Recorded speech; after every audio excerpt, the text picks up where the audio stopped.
আপনারা দেখছেন SR24x7 news.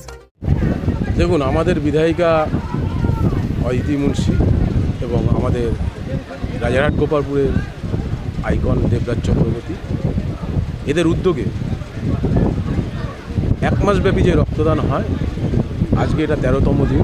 কেননা মাঝে একদিন বাদ গেছে, আমাদের দলীয় কর্মী সম্মেলন ছিল।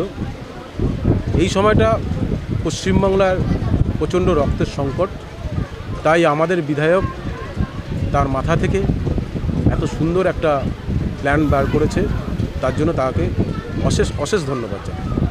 আমাদের টার্গেট ছিল 60 জন, 60, আমরা ওটা টোটালটাই পূরণ করেছি, 60 জনই দিয়েছেন। কর্মসূচি বলতে আমরা মানুষের সাথে মিশে থাকি, যেরকম আমাদের বসন্ত উৎসব হয়, আমাদের একটা বড় ক্রিকেট খেলা হয়, তারপরে এই মাধ্যমিক উচ্চ মাধ্যমিক যারা নতুন আসেন তাদের জন্য টেস্ট পেপার দেওয়া হয়, নানান রকম এবং নানানভাবে। আমরা যেরকম আমাদের সাউথ দমদম মিউনিসিপ্যালিটি থেকে আছে 50 জন স্টুডেন্টকে আমরা সহযোগিতা করি, অর্থের সাহায্যে সহযোগিতা। একটা জনপ্রতিনিধির কাজ হচ্ছে রাস্তা, ড্রেন, জল, আলো।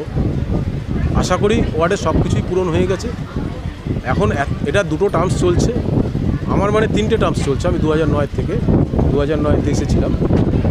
এই 2টো টার্মসে আশা করি 99% কাজ হয়ে গেছে। এখন টুকটাক রিপেয়ারিংয়ের কাজ চলছে। আর কোনো বড় কিছু আপনার শেষ তো হয়? হ্যাঁ, না শেষ হয় না, কাজ শেষ হয় না। এই যে আমরা যে মাঠে দাঁড়িয়ে আমি ইন্টারভিউ দিচ্ছি, এই মাঠে একটা বড় ডিপিআর করতে দিয়েছি। আমার বিধায়ক বলেছেন যে আপনি একটা ডিপিআর করুন, এই মাঠে কী করতে হবে। আমি একটা ডিপিআর দিয়েছি।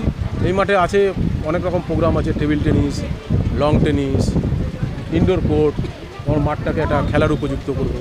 আমার ডিপিআর জমা দেওয়া হয়ে গেছে। 21শে জুলাইয়ের রাজারহাট গোপালপুর বিধানসভার বিভিন্ন প্রান্তে তার প্রস্তুতি শুরু করেছে এবং আজকে তারই একটা ফলস্বরূপ আমাদের এই রক্তদান শিবিরের মঞ্চ পরে আমরা 21শে জুলাইয়ে দেয়াল লেখন করলাম। আমরা রাজারহাট জুড়ে বিভিন্ন জায়গায় এই 21শে জুলাইয়ের দেয়াল লেখন এবং রাজনৈতিক কর্মসূচির মধ্যে দিয়ে আগামী দিন প্রস্তুতি নেব। রাজারহাটের বিভিন্ন প্রান্তে রক্তদান শিবির হয়। আমাদের দলীয়ভাবে এই রক্তদান কর্মসূচি 30 দিন ধরে একসঙ্গে ধারাবাহিকভাবে চলবে।